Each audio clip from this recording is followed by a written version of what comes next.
Bismillahirrahmanirrahim. Assalamualaikum warahmatullahi ta'ala wabarakatuh.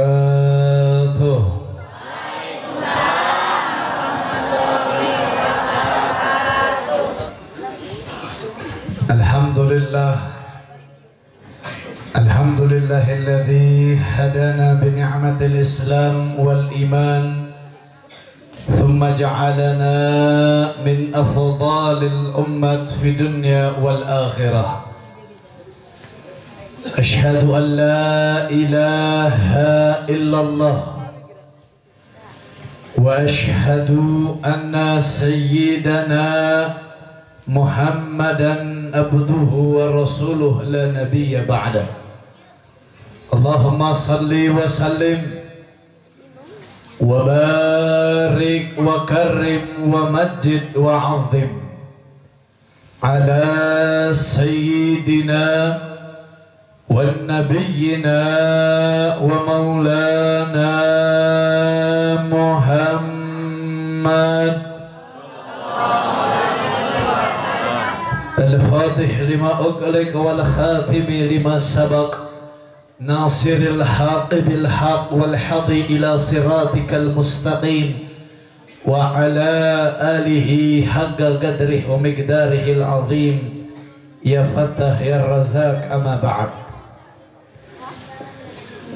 Asyrafai wal fudala jami'ul masyayikh wal ulama'il amilin wa kullu minas salihin insyaallah ta'ala, yang sama-sama kita muliakan, yang sama-sama kita hormati, kepada segenap para alim ulama, para kiai, para asatidz, para ajengan, para tokoh masyarakat, para sesepuh yang hadir pada kesempatan ini malam, terlebih khusus keluarga besar Pondok Pesantren Riyadul Ghafur, staf dewan pengajar dan para guru-guru, wabil khusus daripada saudara kita akhina fillah Ustadz Ahmad Rayani, jazakumullah khair ahsanul jaza, dan juga kepada akhina fillah Ustadz Aceng Hasanuddin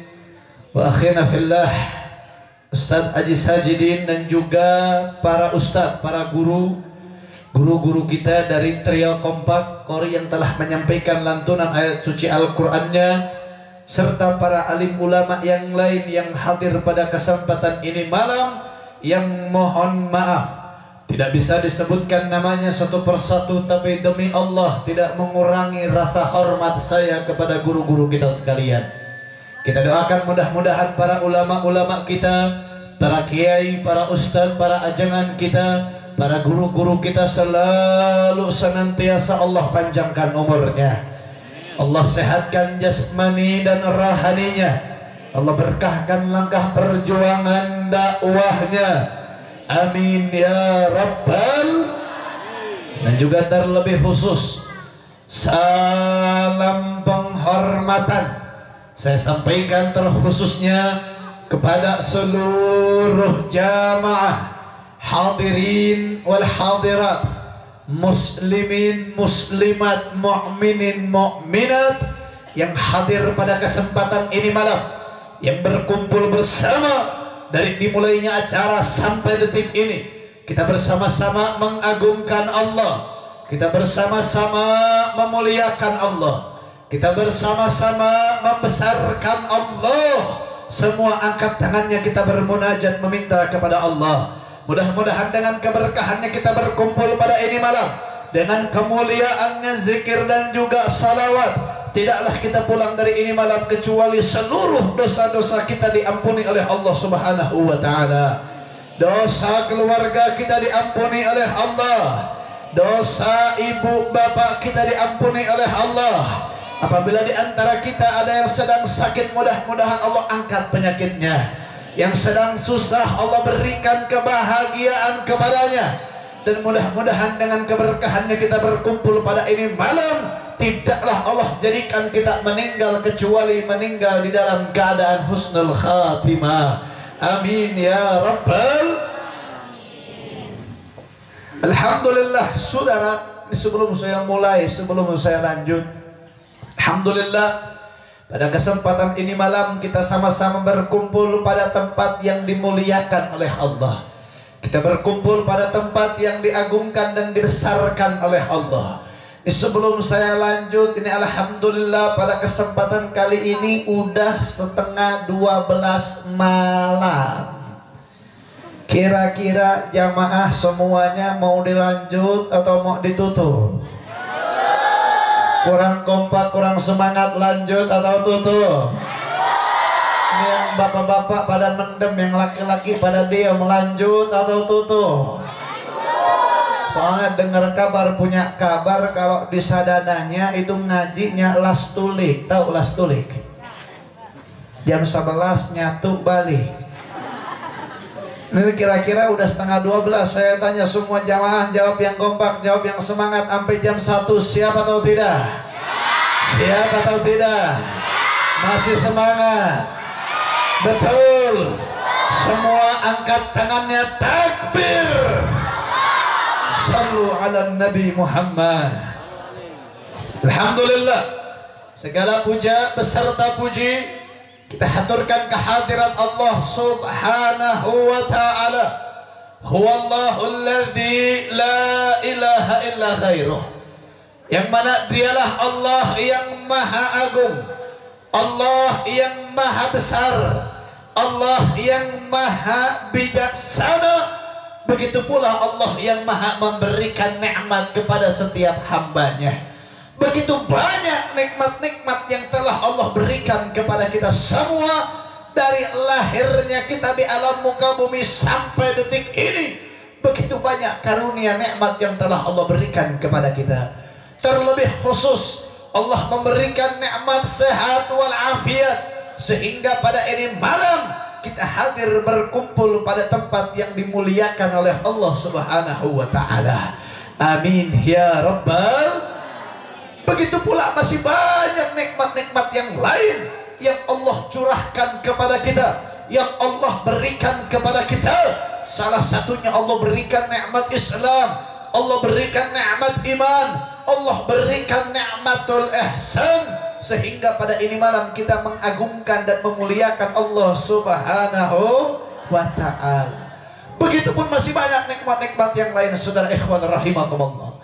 Salah satunya a'zam min ni'matillah, paling agungnya nikmat Allah, yaitu Allah menjadikan kalian yang berkumpul pada ini malam, yang hadir pada ini tempat, adalah umat dan makhluk yang dimuliakan oleh Allah subhanahu wa ta'ala. Alhamdulillah, kalian semua mulia di hadapan Allah, agung di hadapan Allah. Hanya yang hadir pada ini malam saja diberikan kekhususian oleh Allah. Setiap orang yang berkumpul pada satu tempat, mengagungkan namanya, membesarkan namanya, maka itu adalah umat yang diberikan kekhususan kemuliaan oleh Allah subhanahu wa ta'ala.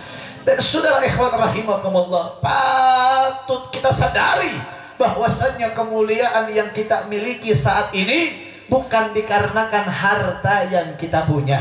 Seberapa banyak Anda punya harta, seberapa banyak Anda punya uang, seberapa besar Anda punya rumah, seberapa mewah Anda punya rumah, tidak menjamin harta tersebut membuat kita mulia di hadapan Allah subhanahu wa ta'ala. Bahkan yang namanya pangkat, tahta, derajat dan jabatan tidak menjamin kita mulia di hadapan Allah. Mau itu pangkatnya dari RT, RW, lurah, camat, bupati, gubernur, sampai pangkatnya seorang presiden, pangkat tidak ada apa-apanya di hadapan Allah subhanahu wa ta'ala. Bahkan sekalipun pangkatnya, jabatannya, titelnya seorang ulama, pangkatnya, jabatannya, titelnya seorang kiai, pangkatnya seorang ustadz, pangkatnya seorang ajengan, pangkatnya seorang habib, pangkatnya tiap tahun bolak-balik pergi haji, tidak menjamin pangkat tersebut mulia di hadapan Allah subhanahu wa ta'ala. Tapi kok bisa begitu? Kami umat Islam yang hadir pada saat ini, kami sangat menjunjung para ulama, kami sangat memuliakan para ulama, kami sangat memuliakan para kiai, Karena mereka semua mulia, karena mereka semua memiliki ilmunya Allah Subhanahu wa ta'ala. Maka saya jawab, saya sampaikan kepada kalian, seorang ulama itu mulia, seorang ustadz itu mulia, seorang ajengan itu mulia. Mulia di hadapan manusia belum tentu mulia di hadapan Allah Subhanahu wa ta'ala. Karena saudara ikhwan rahimakumullah, di zaman sekarang, di saat seperti ini, di detik seperti ini, yang namanya pangkat itu bisa diperjual dan belikan. Pangkat bisa dipakai karena bukan pada tempatnya. Maaf ikhwan rahimakumullah, kenapa saya sampaikan seperti itu? Karena saya teringat sebuah penyampaian di dalam kitab Sofwatuz Zubat, di syair yang ke-8 di dalam kitab tersebut, saya sangat ingat itu disampaikan. Waqala fi syair, fa'alimun bi'ilmihi lam ya'malan mu'adzabun min qabli ubadil wathan. Fa'alim, seorang ulama, bi'ilmihi, dengan ilmunya, mulia di hadapan Allah Subhanahu wa ta'ala. Seorang kiai mulia di hadapan Allah karena ilmunya. Seorang ajengan mulia di hadapan Allah karena ilmunya. Seorang kiai, ajengan, ustaz mulia di hadapan Allah itu karena ilmu yang dia miliki menyambung kepada Allah Subhanahu wa ta'ala. Tapi sayang, ilmu tersebut bi'ilmihi lam ya'malan. Ilmu tersebut tidak diamalkan. Ilmu tersebut tidak didawamkan. Ilmu tersebut tidak dipelajari dan tidak diamalkan oleh dirinya. Bahkan ilmu tersebut digunakan untuk menjual agamanya. Maka apa yang akan terjadi ikhwan rahimakumullah?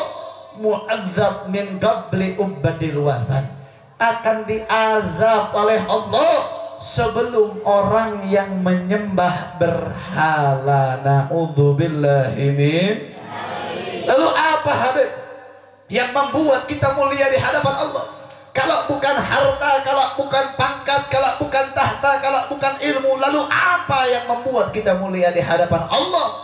Maka jawabannya ada di dalam Al-Quran, di dalam firman-Nya Allah Subhanahu wa ta'ala. Allah berfirman, wa qala Allah ta'ala, qul bifadlillahi wa birrahmati fabidzalika falyafrahu. Yang artinya, qul, katakanlah, bifadlillah, dengan kemuliaannya Allah, wa birrahmati, dan juga kasih sayangnya Allah, fabidzalika falyafrahu, dengan kedua perkara tersebut falyafrah, bergembiralah kalian, berbanggalah kalian, bersenang hatilah kalian dengan kedua perkara yang Allah berikan kepada kita. Apa saja Habib? Ayo kita hitung sama-sama. Yang pertama adalah fadlullah ataupun kemuliaan Allah. Saudara, kalau kita mau bahas kemuliaan Allah, kalau kita bahas keagungan Allah, kalau kita bahas kebesaran Allah, sungguh tidak ada barometer dalam kemuliaan Allah. Tidak ada perkara yang bisa menghitung keagungan Allah. Tidak ada apapun yang bisa mencatat kemuliaan dan keagungan Allah. Karena kalau kita bahas kemuliaan Allah, semua yang ada di sekeliling kita ini kemuliaan Allah. Allah ciptakan gunung, bukit, lautan, sungai, itu kemuliaan Allah. Allah ciptakan manusia, binatang, hewan, jin, itu kemuliaan Allah. Allah ciptakan surga dan neraka, itu kemuliaan Allah. Lalu kemuliaan Allah yang mana yang dimaksudkan di dalam ini ayat? Maka ayo sama-sama kita mengkaji daripada ayat tersebut. Sebelumnya saya tanya semua jamaah, jawab yang kompak, jawab yang semangat. Kira-kira siap mengaji? Masih semangat? Sampai sini jelas? Alhamdulillah. Saudara, kalau kita belajar Al-Quran, kalau kita baca Al-Quran, kalau kita baca firman-Nya Allah, maka ayo sama-sama kita gunakan ilmu, yaitu ilmu tafsir. Yang mana ilmu tafsir, para santriawan, santriawati udah nggak aneh dengan ilmu tafsir. Para ulama, ustadz, kiai, ajengan udah nggak aneh dengan yang namanya ilmu tafsir. Mereka belajar, mereka mengajarkan kepada muridnya yang namanya ilmu tafsir. Dan hampir mayoritas setiap pondok pesantren mengajarkan tafsir kepada para santrinya. Dan rata-rata kitab yang dipakai itu tafsirnya adalah tafsir Jalalain. Dan juga masih banyak kitab tafsir yang lain. Salah satunya yang akan bawa saya pada ini malam, yang saya akan bawa pada ini malam adalah kitab tafsir Ma'alimut Tanzil, karangan daripada Al-Imam Baghawi, yang mana di dalam kitab tersebut menjelaskan mengenai fadlullah dan juga rahmatullah yang dimaksudkan oleh Allah di dalam ini ayat. Yang mana ikhwan rahimakumullah, fadlullah fi hadhil ayat, kemuliaan Allah di dalam ini ayat, bukan gunung, bukit, lautan, bukan manusia, binatang dan hewan, tapi fadlullah fi hadhil ayat fahuwal Quran, kemuliaan Allah di dalam ini ayat adalah Al-Quranul Karim. Alhamdulillah. Dan saya tanya semua jamaah yang hadir di rumah punya Al-Quran apa enggak? Benar? Yakin? Betul? Saya tanya Al-Qurannya dibaca atau enggak? Benar? Yakin?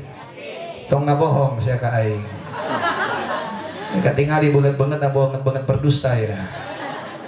Itu Al-Quran dibaca atau dipajang? Dibaca atau dipajang? Berapa kali dalam satu hari?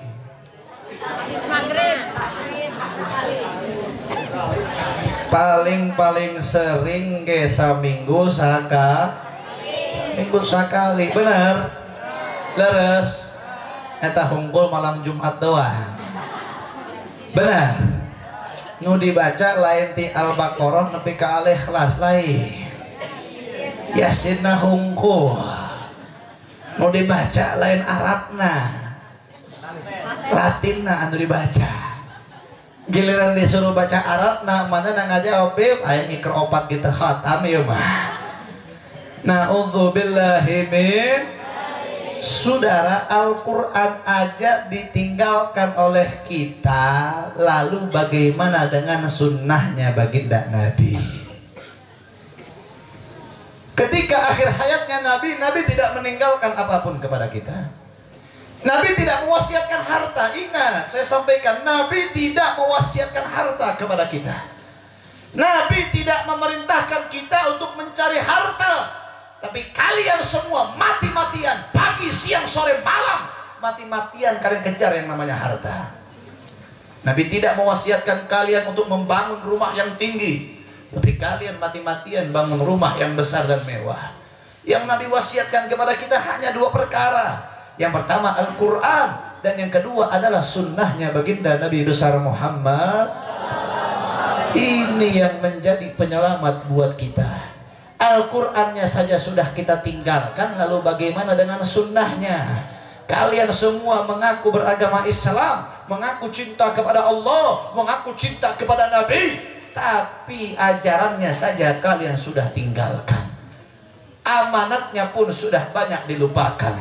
Lalu bagaimana kita yang mengharapkan pengen masuk ke dalam surga, pengen kumpul sama Nabi, tapi ajarannya Nabi kita tinggalkan? Itu namanya mimpi di siang hari. Na'udzubillahi min.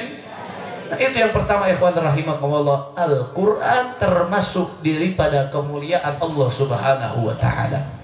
Lalu apa mimpi yang kedua? Yang kedua adalah rahmatullah ataupun kasih sayangnya Allah. Ini yang saya maksud ikhwan rahimakumullah. Yang membuat kalian semua mulia di hadapan Allah, itu dikarenakan kasih sayangnya Allah subhanahu wa ta'ala. Yang membuat kalian masuk ke dalam surga itu karena rahmatnya Allah. Kalian masuk ke dalam surga bukan karena sholat kalian, bukan karena zakat kalian, bukan karena sedekah kalian, bukan karena puasa kalian, bukan karena haji dan umroh kalian, tapi kalian masuk ke dalam surga itu karena kasih sayangnya Allah subhanahu wa ta'ala. Apa kasih sayangnya Allah? Kasih sayangnya Allah itu berupa Allah menjadikan kalian umatnya baginda Nabi besar Muhammad. Ini kasih sayangnya Allah.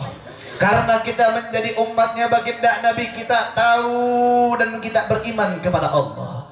Jadi umatnya Nabi kita beriman bertakwa kepada Allah. Jadi umat Nabi kita tahu sholat, zakat, puasa, haji itu wajib bagi kita atas perintah Allah subhanahu wa ta'ala. Maka inilah yang membuat kita semua mulia di hadapan Allah, karena terikatnya kita kepada baginda Nabi besar Muhammad. Sekarang saya tanya umat Islam yang hadir pada ini malam, cinta sama Nabi apa enggak? Cinta sama Nabi apa enggak? Cintanya lemes benar nih. Dia ngomong sama pasangannya setengah mati semangatnya, sama Nabi lemes semua. Saya tanya, lebih semangat cinta sama Nabi apa enggak? Kurang semangat cinta sama Nabi apa enggak? Benar. Pengen kumpul sama Nabi di surga? Insya Saudara ikhwan rahimakumullah, Islam tidak akan sampai kepada kita kalau bukan karena baginda Nabi besar Muhammad. Gak bakal kalian pakai kopiah, pakai sarung, bisa sholawat, bisa sholat. Gak bakal kalian pakai kerudung, tutup aurat kalau bukan karena baginda Nabi. Betul atau tidak? Dan kalau ngomongin perjuangan dakwahnya Nabi, ikhwan rahimakumullah, saya teringat sebuah firman-Nya Allah di dalam Al-Quran. Allah sampaikan, wa qala ta'ala, wa idh yamkuru bikal ladzina kafaru liyuthbituka aw yaqtuluka aw yukhrijuka wa yamkuruna wa yamkurullahu wallahu khairul makirin. Luar biasa. Di dalam ini ayat Allah sampaikan kepada kita semua begitu besarnya perjuangan Nabi dalam menghadapi makar-makar yang disampaikan oleh siapa? Tidak lain tidak bukan oleh orang-orang kafir. Nabi ini dalam menyampaikan dakwahnya Allah bukan enak, saudara. Nabi menyampaikan risalahnya Allah itu bukannya enak. Nabi berdakwah kesana kemari bukannya enak. Beda dengan ulama sekarang, beda dengan umatnya. Kita seorang ulama, seorang ustaz, seorang kiai, kalau ceramah menyampaikan agamanya Allah, dakwah di jalan agamanya Allah enak. Diundang ke sini, dikasih jamuan, dikasih hidangan, disambut dengan baik. Sedangkan Nabi dalam mensyiarkan agamanya Allah menghadapi makar-makar yang disampaikan oleh orang-orang kafir Quraisy. Dan makar-makar di sini tidak lain tidak bukan untuk membungkam dan memberhentikan dakwahnya baginda Nabi besar Muhammad. Subhanallah. Lalu apa saja Habib yang dihadapi oleh Nabi? Saudara, bukan hanya satu perkara, bukan hanya satu kali, dua kali, tapi Nabi dalam menyampaikan agamanya Allah begitu banyak cobaan, rintangan yang dilalui oleh Nabi. Kita bahas dari yang paling kecil, liyuthbituka. Di dalam makna liyuthbituka ini sangat banyak, saudara, maknanya untuk membungkam dakwahnya baginda Nabi. Bagaimana cara orang-orang kafir Quraisy membungkam dakwahnya baginda Nabi? Yang pertama, mereka orang kafir Quraisy selalu menyampaikan kata-kata kasar, selalu menghina, selalu mencaci, selalu berkata kasar kepada baginda Nabi. Tiap hari, tidak pernah tidak, setiap saat, tidak pernah terlewat. Ketika Nabi lewat, maka akan dicaci oleh orang kafir Quraisy. Ketika Nabi lewat, maka akan dihina oleh orang-orang kafir Quraisy. Sedangkan Nabi kita Sayyiduna Muhammad sebelum mendapatkan kewajiban risalah dari Allah, Nabi itu diberikan julukan Al-Amin, orang yang dipercaya oleh orang-orang kafir Quraisy. Tapi ketika mendapatkan kewajiban, diangkat menjadi Nabi, diangkat menjadi Rasul, mendapatkan kewajiban untuk menyampaikan agamanya Allah, maka orang-orang kafir Quraisy tidak pernah berhenti, selalu menghina dan mencaci maki kita punya Nabi. Bahkan sampai-sampai saudara, istrinya Abu Lahab setiap hari selalu mengetok pintu rumahnya Nabi di pagi hari. Setiap pagi, setiap hari istrinya Abu Lahab itu ketok pintu rumah Nabi. Mereka diketok pintu rumah Nabi. Ketika Nabi membukakan daripada pintu tersebut, maka cacian, hinaan dilontarkan oleh istrinya Abu Lahab. Setiap hari, tidak pernah enggak, saudara. Itu yang dihadapi oleh baginda Nabi. Bayangkan kalian seorang ulama, nih seorang ustadz. Saya tanya, gak usah ulama dulu deh, gak usah ustadz. Kita nih, orang yang berpegang kepada agamanya Allah, sering hadir ke masjid, sering sholat jamaah di masjid, tiba-tiba ada orang yang selalu mencaci maki kita karena kita sholat di masjid. Setiap hari, nggak pernah nggak, pagi diketok, dicaci maki kita, dimarah-marahin kita, dihina, dicerca kita. Kita itu kalau selaku manusia biasa akan marah dengan cacian tersebut. Lalu apa yang dihadapi oleh baginda Nabi? Cacian tersebut Nabi hadapi, dan Nabi biarkan itu cacian tidak membuat Nabi berhenti dalam menyampaikan agamanya Allah Subhanahu wa ta'ala. Dan orang-orang kafir Quraisy ketika melihat Nabi dicaci, orang-orang kafir Quraisy ketika melihat Nabi dihina dan Nabi tidak mempan dengan cacian dan hinaan tersebut, mereka nggak habis pikir, saudara. Mereka lanjut ke level selanjutnya, yaitu dengan level fitnah. Subhanallah. Nabi dicaci nggak mempan, Nabi dihina nggak mempan, maka naik ke tingkat selanjutnya, Nabi difitnah. Jadi ketika ada orang-orang Arab di luar daripada Bani Quraisy, di luar dari Mekah, datang ke Mekah, maka akan dijegat oleh orang-orang kafir Quraisy, dijegal oleh Abu Jahal dan kawan-kawannya. Mereka mengatakan, hei kalian kalau mau bermalam di Mekah silahkan, mau tinggal di Mekah silahkan, mau berdagang di Mekah silahkan, mau punya pasangan di Mekah silahkan, tapi hati-hati, jauhi laki-laki yang bernama Muhammad. Muhammad itu gila, Muhammad itu sahirul majnun, tukang sihir yang gila. Muhammad itu pemecah belah Quraisy, jauhi dia, jangan percaya dia.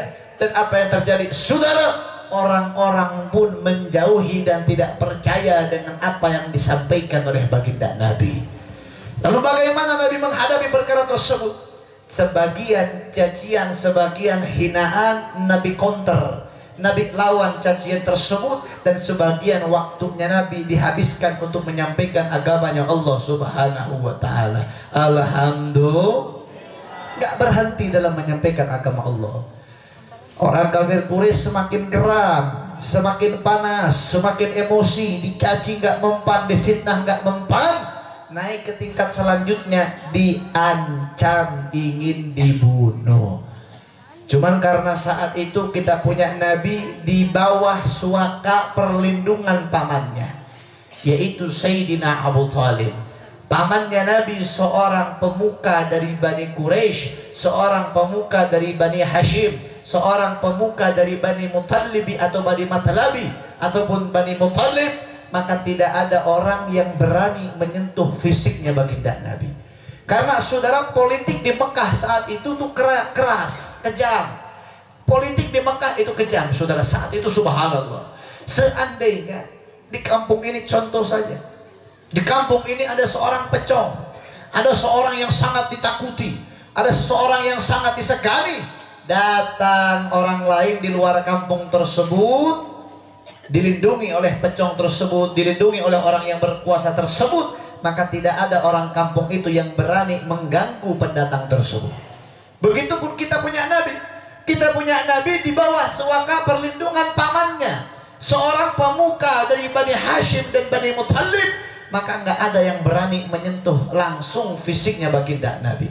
Orang kafir Quraisy nggak habis pikir, nyentuh Nabi nggak bisa, maka disentuh daripada para sahabatnya Nabi yang nggak punya perlindungan, yang tidak punya harta, yang lemah dalam fisiknya, lemah dalam ekonominya, lemah dalam segalanya, diganggu mereka semuanya. Sebagaimana ikhwan rahimakumullah yang disampaikan daripada Syekh Saifur Rahman Al-Mubarak di dalam kitabnya, kitab Ar-Rahiqul Makhtum. Dalam kitab tersebut menceritakan bagaimana orang-orang kafir Quraisy menyiksa dan menyakiti umat Islam yang beriman kepada Allah Subhanahu wa ta'ala. Salah satu kisah yang selalu kita kenal, ada seorang hamba sahaya yang bernama Bilal ibn Rabah, seorang hamba sahaya dari Habasyah, berkulit hitam, tidak punya harta, tidak punya kekuatan yang melindunginya. Ketika ketahuan beriman kepada Allah, ditarik, diseret, ditendang di padang pasir yang panas, dibentangkan badannya, ditelanjangkan dadanya, ditaruh batu karang yang besar, diancam dibunuh untuk agar keluar dari agama Islam. Lalu apa yang keluar dari mulutnya Bilal bin Rabah? Hanya perkataan Allahu Ahad, Ahad, dan juga Ahad yang keluar dari mulutnya Bilal bin Rabah. Bilal bin Rabah lebih cinta mati daripada harus keluar dari agamanya Allah Subhanahu wa ta'ala. Bukan hanya Bilal bin Rabah, ada seorang sahabatnya Nabi kita punya Nabi punya seorang sahabat dari kalangan budak juga, bernama Habab ibn Al-Arad, seorang pandai besi. Apa itu pandai besi, Habib? Pandai besi ini apa kalau zaman sekarangnya? Yang suka bikin pedang, yang suka bikin tameng, suka bikin baju perang.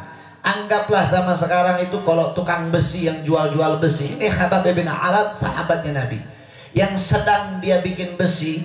Kalau bikin besi itu saudara harus dipanaskan dengan panas ribuan Celcius. Besinya harus diluluhkan terlebih dahulu, baru dipukul dengan kayu yang keras, dipukul dan dibentuk. Itu besi. Ketika orang-orang kafir Quraisy melihat Habab ibn Al-Arad sedang menempah besinya dengan besi yang panas, orang-orang kafir Quraisy tahu nih orang beriman kepada Allah. Apa yang dilakukan? Besi panas tersebut disetrika di badannya Habab ibn Al-Arad. Bahkan ada salah satu seorang sahabat Nabi, ikhwan rahimakumullah, bernama Suhaib ibn Amr Ar-Rumi, seorang sahabatnya Nabi, sama seorang pandai besi. Besi yang panas yang telah menjadi besi cair, telah menjadi besi cair. Dari yang tadinya bongkahan dipanaskan dengan panas yang begitu sangat panas sehingga itu besi menjadi cair. Ketika besi itu menjadi cair, apa yang dilakukan oleh orang kafir Quraisy? Besi cair tersebut disiramkan di matanya sehingga buta dan kesakitan, dan ini orang teriak sampai bisu, saudara. Ini yang dilakukan oleh orang kafir Quraisy, menyiksa orang-orang yang beriman kepada Allah Subhanahu wa ta'ala. Bahkan ada satu kisah fenomenal yang selalu dikenang sampai kapanpun. Seorang sahabatnya Nabi, Ammar bin Yasir radhiyallahu anhuma wa an walidain, seorang sahabat Nabi dari kalangan budak, dari kalangan hamba sahaya. Dia beriman kepada Allah, ayahnya beriman, sama beriman kepada Allah. Satu keluarga nih beriman sama Allah, beriman sama Nabi. Ini seorang budak semua, nggak ada orang yang merdeka, nggak ada orang yang punya harta banyak, nggak ada. Tiga-tiganya orang budak, orang yang miskin, gak punya pertolongan, gak punya perlindungan. Ketahuan beriman kepada Allah. Apa yang dilakukan oleh Abu Jahal dan kawan-kawan? Abu Jahal, dia ambil Ammar, dia seret Ammar, dia tempelkan, diikat dalam satu batang pohon, dibukakan bajunya, dipecut, disiksa oleh pedang, diseset-seset badannya, saudara. Diseset semua badannya, dipecut, diancam agar keluar dari agama Islam. Alhamdulillah saat itu Ammar kuat mempertahankan keimanan kepada Allah. Dan orang kafir Quraisy gak habis pikir, Ammar gak mau keluar, Ammar tetap bertahan dalam agama Allah. Diambil ibunya Ammar bernama Sumayyah, seorang perempuan tua renta, ditarik, diseret oleh Abu Jahal, ditendang di padang pasir. Dan Abu Jahal mengambil satu cambuk, dicambuk Sumayyah ibunya Ammar sampai matanya mengeluarkan darah. Hati siapa yang tidak sakit ketika melihat orang tuanya disiksa di hadapan matanya?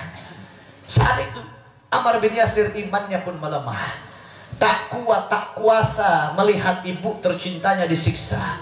Ketika Sumayyah melihat Ammar hampir keluar dari agamanya Allah, lemah keimanannya, tak kuasa melihat ibunya disiksa, apa yang dilakukan oleh Sumayyah? Dengan mata yang mengeluarkan darah, badan yang penuh dengan cambukan, dengan badan yang sudah dihinakan, apa yang dilakukan oleh Sumayyah? Sumayyah dengan lantangnya mengatakan, wahai Ammar, wallah, demi Allah, aku tidak ridho. Walaupun aku harus mati saat ini, aku tidak ridho kalau kau harus keluar dari agamanya Allah. Itu yang keluar dari mulutnya Sumayyah. Abu Jahal ketika melihat seorang perempuan tua renta, udah keluar darah, udah habis-habisan disiksa, masih berani mengeluarkan suara lantang menjaga kehormatan anaknya, apa yang dilakukan oleh Abu Jahal? Maaf ibu-ibu sekalian, maaf. Diambil satu tombak, satu kayu panjang yang ujungnya lancip, diambil sama Abu Jahal, ditusukkan kepada Sumayyah dari depan kemaluan sampai tembus ke pinggang belakang, saudara. Itu yang dilakukan oleh Abu Jahal dan membunuh dari seorang perempuan tua renta bernama Sumayyah. Maka di sini menjadikan pembelajaran ikhwan rahimakumullah. Yang pertama kali mati syahid bela agama Allah bukan laki-laki. Bukan laki-laki perkasa, bukan laki-laki gagah kuat perkasa, bukan. Yang pertama kali mati syahid bela agamanya Allah, bela syariat Allah, mempertahankan keimanan, seorang perempuan tua renta bernama Sumayyah yang pertama kali mati syahid bela agamanya Allah Subhanahu wa taala. Dan inilah yang dihadapi oleh para sahabatnya Nabi dalam mempertahankan keimanan kepada Allah Subhanahu wa taala. Masih banyak ikhwan rahimakumullah. Masih banyak perjuangan Nabi dalam menyampaikan agama Allah. Belum hijrah ke Taifnya, belum hijrah ke Habasyahnya, belum hijrah ke Madinahnya, belum perang segala macam yang lainnya, kehilangan paman tercinta Sayyidina Sayyidina Hamzah, kehilangan sahabat yang lainnya, belum. Itu masih banyak, saya nggak bakal bahas ke situ. Cuman yang harus kita lihat bahwasannya perjuangan Nabi dalam mensyiarkan agamanya Allah, dalam mengajak orang untuk beriman kepada Allah, itu bukan perjuangan yang enak, tapi perjuangan yang penuh dengan darah, perjuangan yang penuh dengan kesakitan.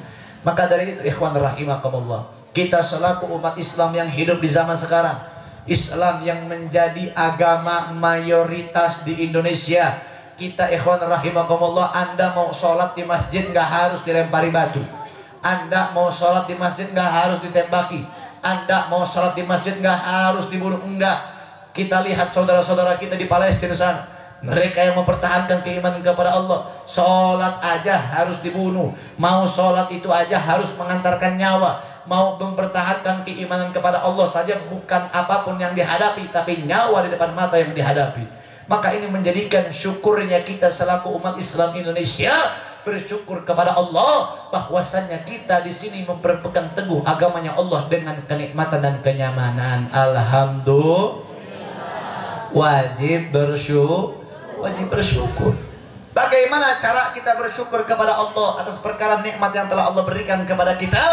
Salah satunya yaitu berpegang teguh dengan ajarannya Allah, terlebih di tengah kemungkaran, kemaksiatan dan kesesatan yang terjadi di zaman sekarang. Ibu-ibu, bapak-bapak sekalian, kita mau ngikutin Nabi udah nggak ada. Nabi sudah dicabut nyawanya oleh Allah. Lalu harus kepada siapa kita mengikuti? Tidak lain tidak bukan kepada warasatul anbiya, yaitu para ulama yang harus kita ikuti. Dan ingat, saya sampaikan kepada kalian, ulama itu disebutkan al-ulama warasatul anbiya. Ulama ini pewarisnya baginda Nabi. Jadi mewarisi itu bukan hanya ilmunya, saudara. Yang diwarisi oleh para ulama bukan hanya ilmunya, tapi dulu ketika Nabi dicaci, Nabi dihina, bahkan nyawa Nabi ingin dibunuh pun, itu diwarisi oleh para ulama-ulama sekarang. Jadi kalau ada ulama, ustadz, kiai dicaci, lembek, jangan jadi ulama. Ada ulama, kiai, ustadz dihina, jangan jadi ulama kalau misalkan dia nggak kuat dengan hinaan dan cacian. Karena itu sudah menjadi qadrullah, sudah menjadi takdirnya, sudah menjadi hukumnya ketika seorang khalifatullah, seorang pemimpin, seorang ulama, seorang kiai mensyiarkan agamanya Allah, itu tidak akan ada dengan kenikmatan ikhwan rahimakumullah. Ingat disampaikan dalam Al-Quran, wa qala Allah Ta'ala kuntum khairum ummat ukhrijat linnasi ta'muruna bil ma'ruf wa tanhauna 'anil munkar wa tu'minuna billah. Dalam menyampaikan agamanya Allah ada dua perkara. Yang pertama amal ma'ruf, yang kedua nahi munkar. Amal ma'ruf mengajak ke dalam kebaikan, nahi munkar cegah kemaksiatan. Ini semua bukan dengan kenikmatan, bukan dengan nyamannya. Dalam kita mengajak orang beriman kepada Allah, itu banyak cacian, cobaan dan hinaan.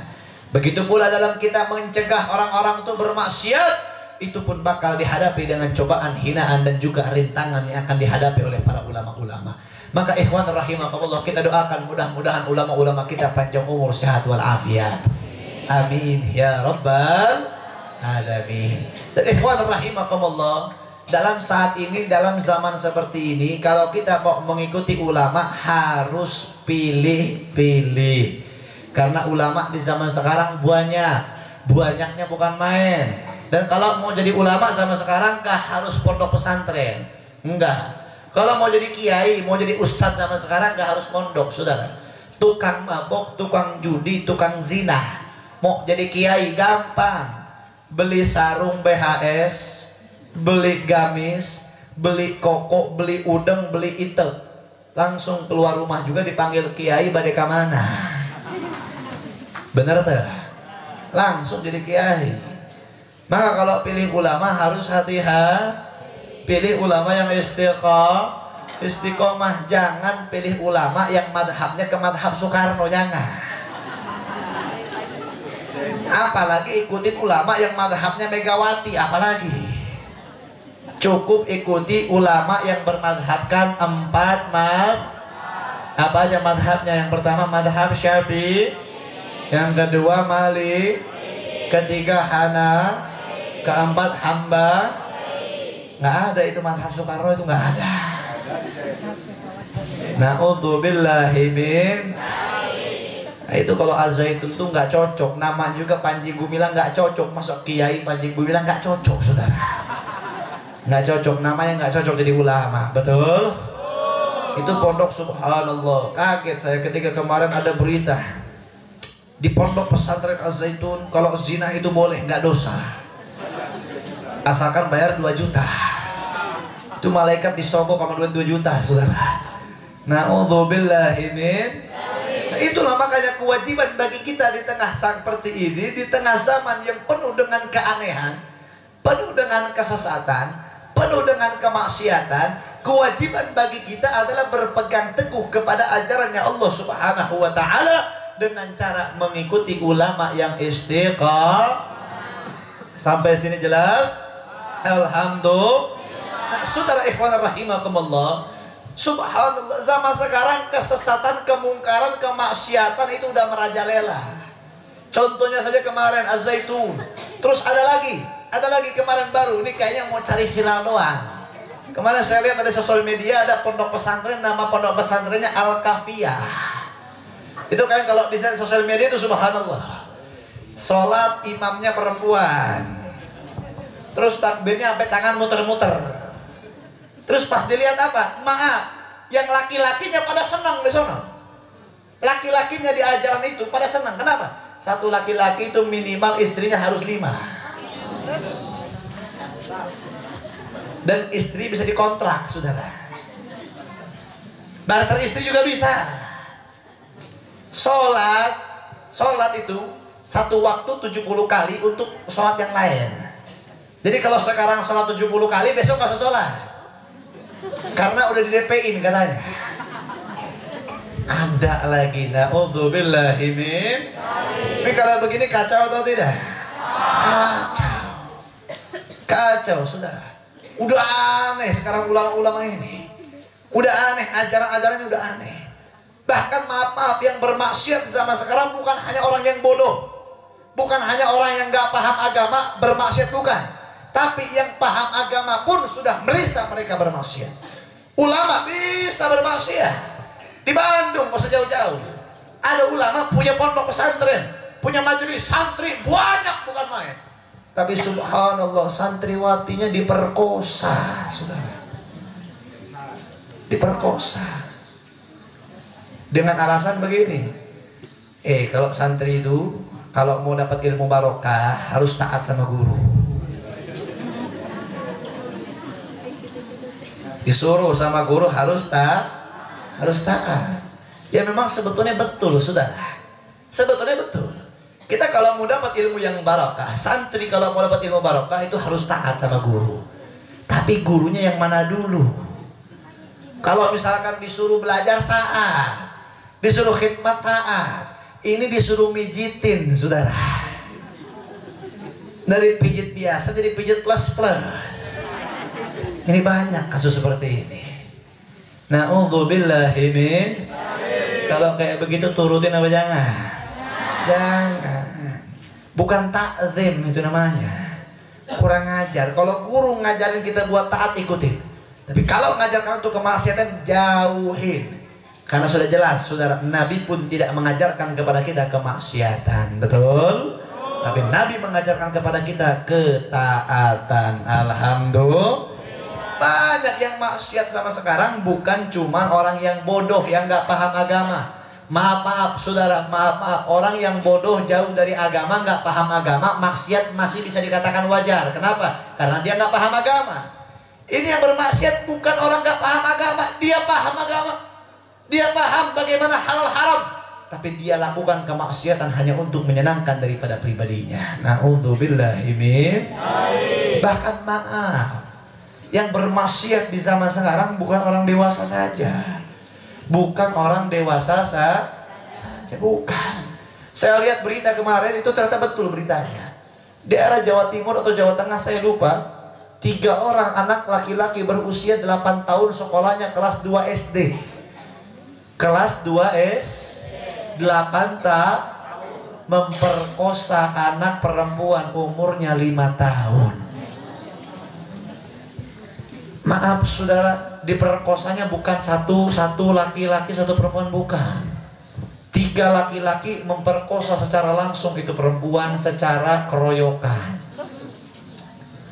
Yang satu lewat depan, yang satu lewat belakang, yang satu di mulutnya, subhanallah. Sampai itu anak masih TK, ibu pak, masih TK, itu anak 5 tahun. Sampai dia trauma ngelihat laki-laki, bahkan ngelihat ayahnya sendiri dia ketakutan. Saking traumanya itu anak. Dan bayangkan, anak 8 tahun zaman sekarang udah bisa maksiat. Aing bahkan 8 tahun main koleci kene. Ya koleci. Namun bahasa di tempat aing koleci hargaan.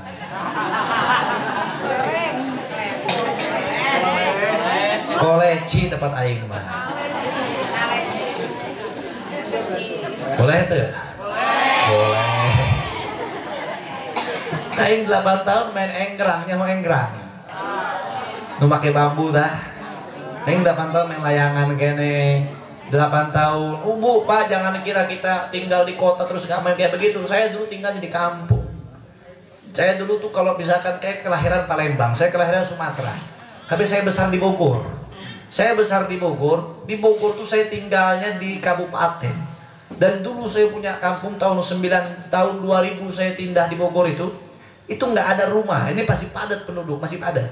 Dulu tuh rumah, satu rumah 500 meter lagi baru rumah. Itu kita masih kecil, mandi di sungai. 8 tahun tuh masih kegiatan-kegiatan anak kecil. Dan budak ayeuna 8 tahun nggak bisa memperkosa anak batur, coba. Bayangkan eta menang pemikiran kos gitu di mana? Tiha, ibu bapak buka budak letik tuh, diberi HP tuh, diberi, bener? Tong nyalahkan anaknya, tong nyalahkan baturan ento, karena orang tuanya ngajarin anaknya sendiri untuk kurang ajar sama orang tuanya. Betul atau tidak? Bapak ibu sekalian, 20 tahun yang lalu, ini 20 tahun yang lalu, 20 tahun yang lalu itu saya masih berumur 8 tahun. 20 tahun yang lalu saya umur 8 tahun tuh nggak ngerti HP yang paling mewah di zaman saya. HP yang paling mewah tuh yang kalau dilempar ke anjing, anjing yang mati. Nokia Cinini, tahu? Itu mau digeleng kayak mau diapain, kita tetap aja hidup itu HP. Itu saya tuh kalau pakai HP itu, mungkin ibu-ibu juga ngalamin kali ya. Udah pasti ngalamin lah. Zaman ibu dulu pun nggak ada HP. Zaman saya aja deh, barometernya pakai zaman saya aja. Barometer perhitungannya pakai zaman saya. 20 tahun yang lalu HP itu udah gak ada. Tapi berjalan 20 tahun, HP mewah zaman sekarang apa yang gak ada? Apa yang tidak bisa diakses oleh handphone zaman sekarang? Apa yang gak bisa? Bahkan maaf, saya sedikit cerita tentang teknologi. Perusahaan Apple tahun sekarang mengeluarkan smart kacamata pintar. Harganya 58 juta rupiah. Ibu bapak sekalian, kalau sekarang kita pakai HP, maaf bos sekarang, kalau dulu kita mau teleponan sama orang jauh itu minimal harus ke wartel dulu, warung telepon. Zaman sekarang kita mau teleponan bisa video callan, betul atau tidak? Yang nggak kelihatan muka jadi kelihatan muka. Di kamera ini, di kacamata pintar ini yang harganya 58 juta dari perusahaan Apple, maaf, bukan hanya video call dia bisa. Bapak teleponan sama orang, orangnya ada di depan bapak, bukan berupa wujud tapi berupa daripada sebuah cahaya yang dilontarkan oleh kamera tersebut. Itu zaman sekarang. Dikontrol bukan pakai tangan. Kalau sekarang HP disentuh pakai tangan, itu kamera, itu apa, itu kacamata, dikontrolnya pakai kornea mata. Bahkan sekarang Bill Gates dan segala macam perusahaan-perusahaan orang-orang negeri, orang-orang kafir sana berusaha menanam dan mencangkok chip agar ada di otak manusia. Jadi pembayaran gak harus pakai kartu lagi, pembayaran gak harus pakai ATM lagi, cukup pakai barcode yang ada di tangan. Itu zaman sekarang. Bayangkan ini anak tahun ini kejadian yang pemerkosaan ini tahun 2022. Bayangkan 20 tahun ke depan teknologi apa yang tidak ada. 8 tahun anak zaman sekarang bisa memperkosa orang, bagaimana 20 tahun ke depan? Na'udzubillahi min. Maka ikhwan rahimakumullah, pendidikan yang paling penting untuk kita di zaman sekarang bukan pendidikan formal. Maaf, saya mengatakan maaf, bukan berarti menyinggung daripada pendidikan formal di luar sana, bukan. Khususnya bapak ibu yang punya anak perempuan, mbak, ibu, itu mahkota kalian. Mahkota kalian. Anak zaman sekarang, saya kemarin lihat berita, bukan berita di mana, Ciamis. Saya mengikuti Instagram Ciamis Info, saya melihat di situ ada berita pemerkosaan yang dilakukan oleh bapak-bapak kepada anak perempuan SMP umurnya 14 tahun. Bahkan ada juga daripada umur-umur anak-anak SMP zaman sekarang yang dia sudah menjual dirinya menjadi PSK. Maaf Pak, maaf Bu, pendidikan formal bagi seorang anak perempuan tidak penting menurut saya. Menurut saya tidak penting pendidikan untuk anak perempuan, nggak usah tinggi-tinggi. Mau S1 ke, mau doktor, sarjana, insinyur, ujung-ujungnya juga dapur perempuan mah. Benar nggak? Mau sekolah silahkan, saya nggak melarang. SD, SMP, SMA, kuliah, kejar kalian silahkan. Tapi ingat, jangan lupa dengan pendidikan agamanya. Karena yang menjadi investasi bagi seorang orang tua, maaf Pak, maaf Bu, Bapak Ibu sekalian, kalau Bapak sudah mati, istri Bapak bisa nikah lagi.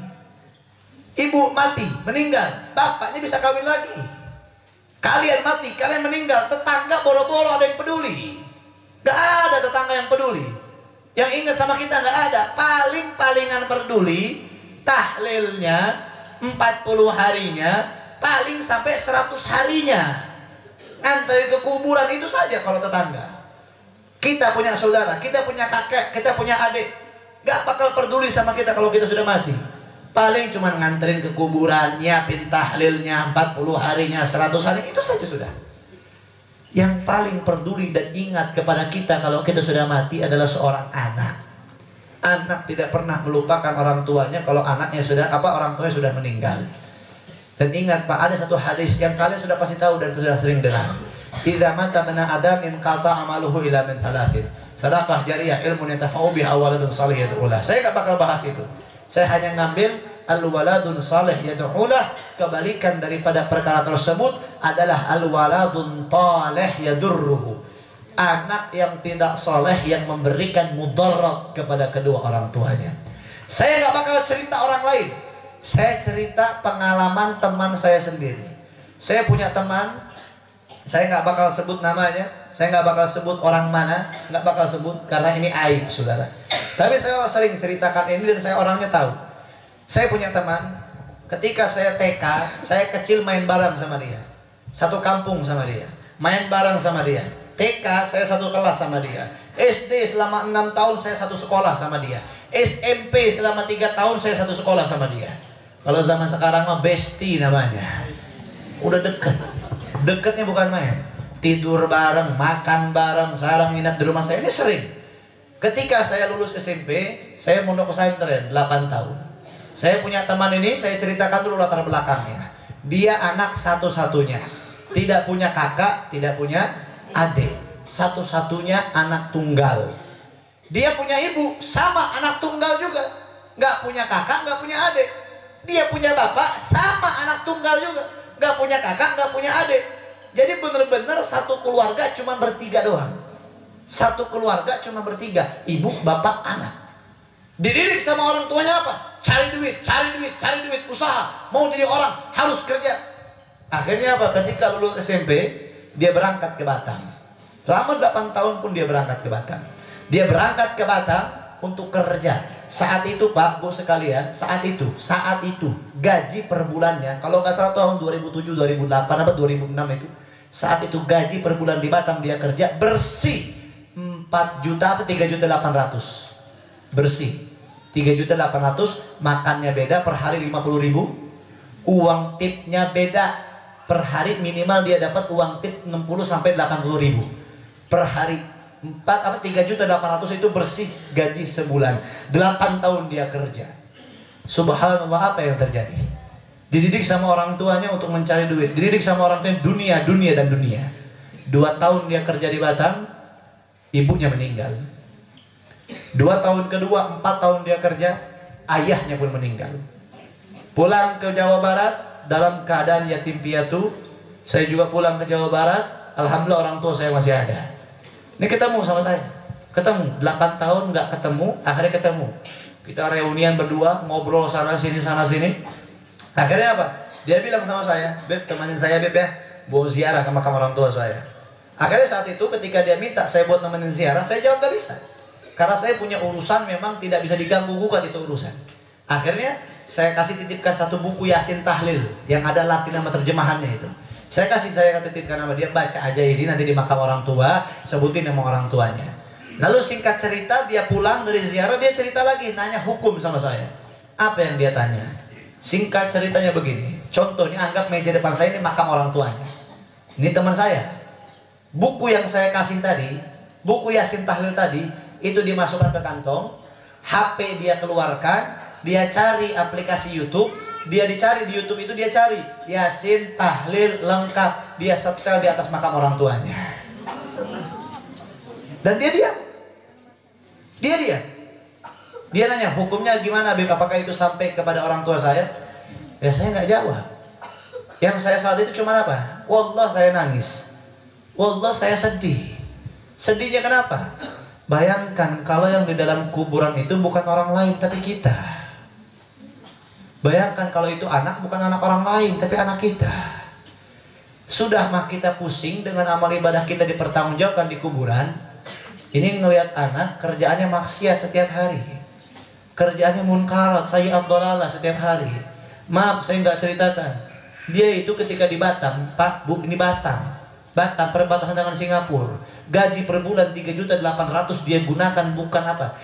2 tahun, 4 tahun dia kerja dikasih ke orang tuanya. Ketika orang tuanya meninggal, dia merasa tidak punya tanggung jawab. Dia merasa mau dikemanakan uangnya.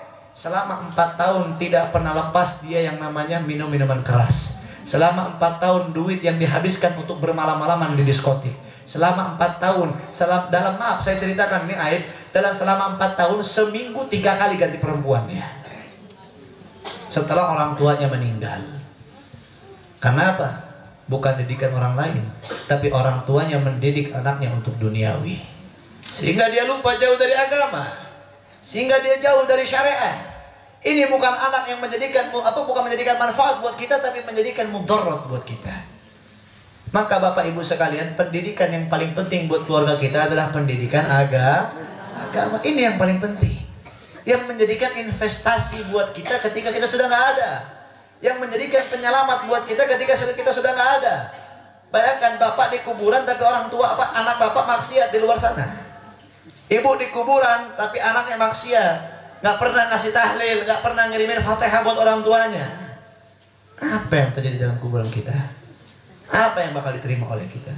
Makanya bersyukur Pak Bu sekalian, kalau bapak merasa diri bapak nggak mampu mendidik anak, ibu tidak merasa ibu nggak mampu mendidik anak, titipkan sama ulama, masukkan ke pondok pesantren. Itu yang lebih berkah dan itu yang lebih bermanfaat bagi seorang orang tua. Ketika anak dia mondok pesantren, sholatnya kejaga, fatihahnya dikirimkan sama kita, ngasih manfaat buat kita, menjadikan terbaik buat kita ketika di akhirat kelak. Apalagi kalau punya anak yang hafid Al-Quran. Tenang kita kalau sudah punya anak yang hafal Al-Quran, dikasih mahkota kita di padang mahsyar nanti sama anak kita. Makanya doakan mudah-mudahan anak-anak kita semua soleh-solehah, dijaga dari kemaksiatan, dilindungi daripada keburukan. Amin ya rabbal alamin. Doain juga nih santri-santriwan, santriwati, mudah-mudahan ilmunya manfaat berkah dunia akhirat. Amin ya rabbal alamin. 12:30 lanjut apa enggak? Besok hari apa? Oh, hari Ahad, libur ya? Libur, yang kerja libur enggak? Libur apa enggak? Libur, alhamdulillah. Lanjut apa enggak? Benar. Insya Allah. Sebelum dilanjut Bapak Ibu sekalian, alhamdulillah saya mau minta doanya dulu. Doakan biar saya istiqomah. Doakan juga biar istri saya soleha, biar bisa sama-sama menuju surga kita kepada Allah. Terus doakan juga ibu bapak sekalian, saya punya istri lagi sakit, doain biar sehat walafiat. Anak-anak saya juga lagi sakit, doain biar sehat walafiat. Yang pertama anak saya laki-laki, doain biar soleh. Yang kedua perempuan, doain biar solehah. Yang ketiga laki-laki, doain biar soleh. Yang keempat perempuan, doain biar solehah. Dan doain istri saya lagi ngandung lagi sekarang. Kunaon Pak Seri Pak?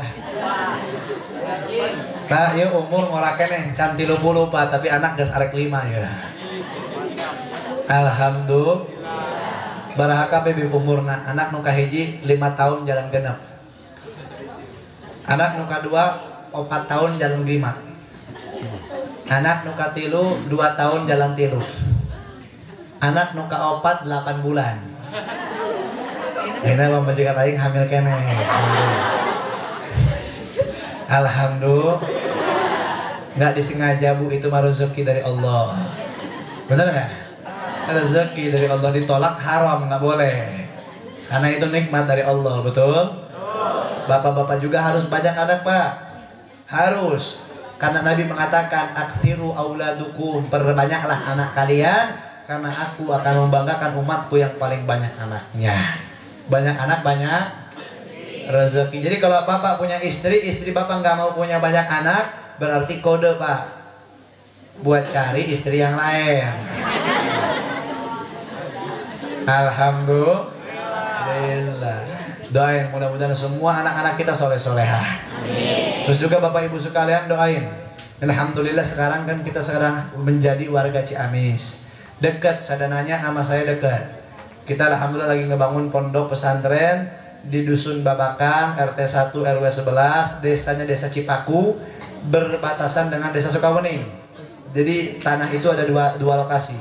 Desa Cipaku, Kabupaten Ciamis. Fadlu, silahkan mau main silaturahmi silahkan, terbuka setiap saat. Cuman kalau sekarang saya masih di Imban Negara.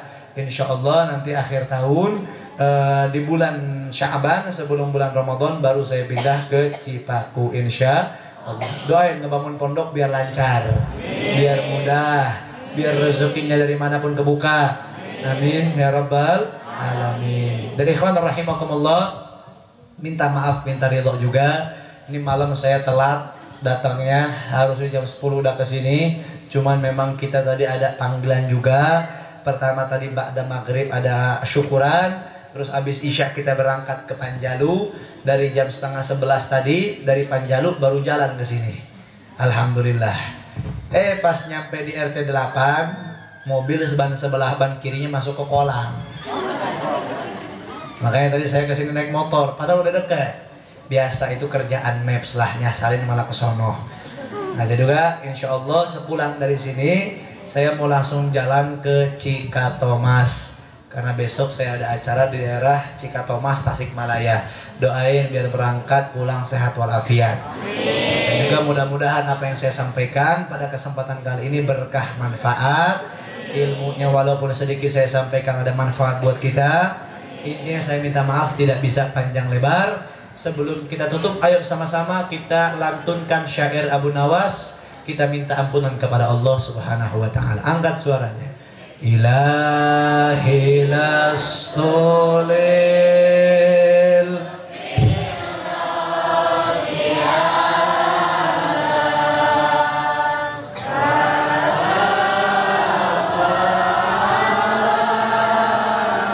naril jahimi fahab li taubatan waghfir fa innaka ghafiruz zambi. Aduh Gusti sanes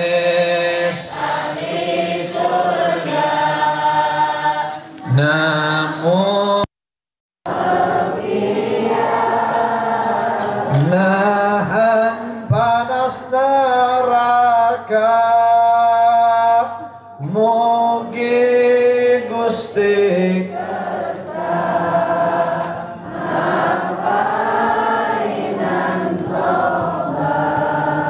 ngahampura dosa.